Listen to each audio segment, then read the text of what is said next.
Hi, this is Chris from Green Feathers, and today I'm going to show you how to wire up our long-range transmitter and receiver pack from Gamut.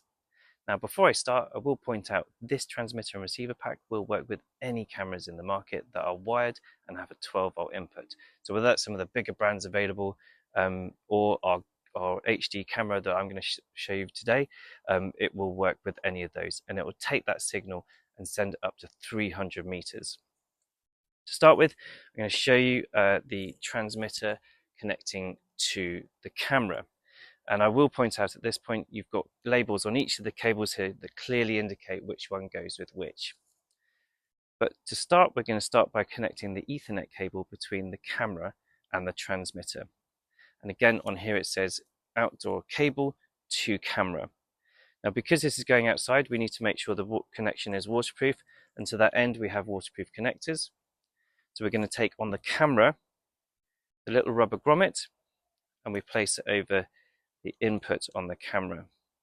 Just roll it on there and make sure that that rubber grommet is nice and flat. The second thing we're going to do, taking our Ethernet cable, the little patch cable, we're then going to put the little cap over the end here.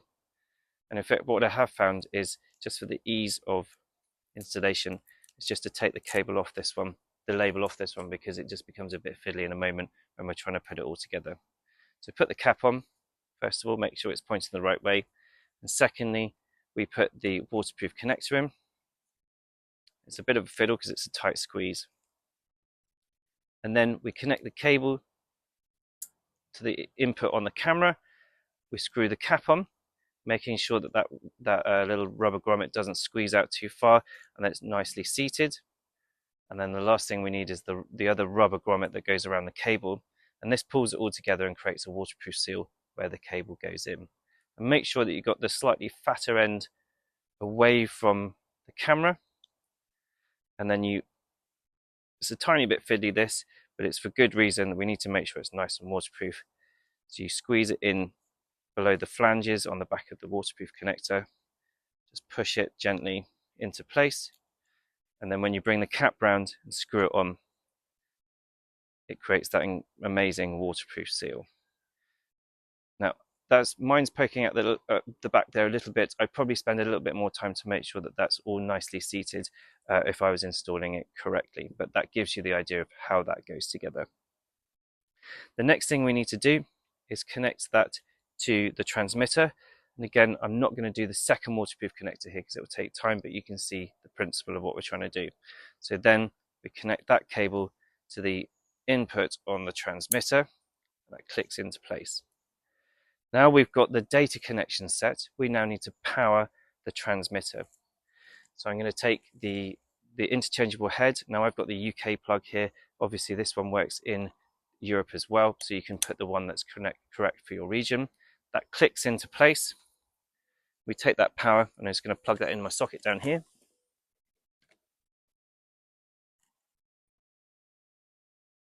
And then on the transmitter, we're going to look for the power in, and it says on the label 12-volt power in 2.1 jack. We push that into place. And if you push really hard, you'll find that the connector will actually go inside. There's like a little sleeve that it goes into, and that will create a nice waterproof seal. If you want to be really extra safe, I'd maybe pop a little bit of electrical tape around that as well to give you that perfect waterproof connection. Now what's happening there is the power is going into the transmitter, and now powering the transmitter, it will then come out of there, and we're going to then put that loop through power into the camera. So I'm just looking at the labels here, and I need the power input on the camera. There we go. Again, make sure that's nice and tight. And you can see this is all working when you get the green light on the cable here. I think there's another light on the PoE input here. That shows that that's all powered.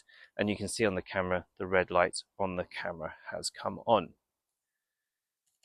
On the other end of things, we've got the receiver, and this one's actually even more simple. Again, if it's outside, you'll need a waterproof connector on there.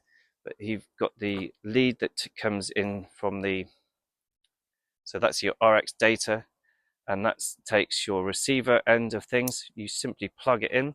The other side of this then goes to your router or your switch, or if you're using a traditional IP camera and you're going through an NVR, then straight into the NVR. And then we just need the power supply. Now I've got one of those that I prepared earlier. We'll power up the unit. And you'll see the unit will start flashing. The transmitter is now also flashing. Now on these units you can see that they're red at the moment, and they've just settled down with a blue light. Now on the transmitter and receiver, essentially what it's doing is pre-paired, so it should just set up straight away. The red light shows that it's connected, and the blue light shows that it's signal strength.